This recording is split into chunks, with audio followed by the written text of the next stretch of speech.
spiruline, c'est considéré selon l'OMS comme le meilleur aliment du 21e siècle.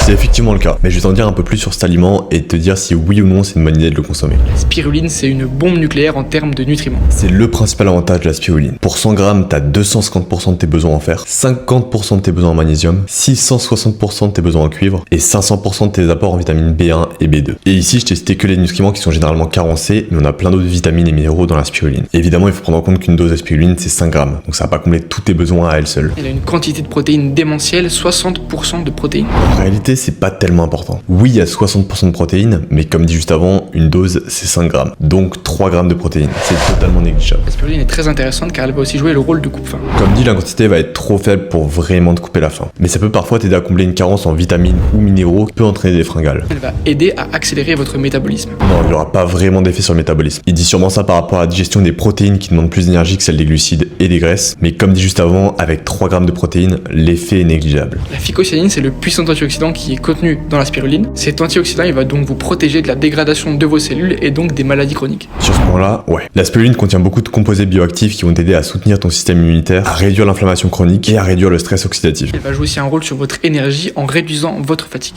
Alors ouais, ça peut t'aider à diminuer la fatigue si ça comble une carence en nutriments. Mais si actuellement tu n'es pas carencé, tu seras pas moins fatigué en consommant de la spiruline. Donc pour conclure, la spiruline c'est juste un aliment hyper concentré en nutriments et en antioxydants. Faut pas s'attendre à des changements significatifs, mais ça peut être vraiment intéressant pour combler une carence. Mais petite précaution, une spiruline de mauvaise qualité peut être contaminée et devenir toxique pour le foie. Et une consommation excessive risque d'entraîner des troubles digestifs. Donc comme pour n'importe quel aliment, favorise la qualité et consomme-le intelligemment. Et pense t'abonner pour plus d'analyses dans le genre.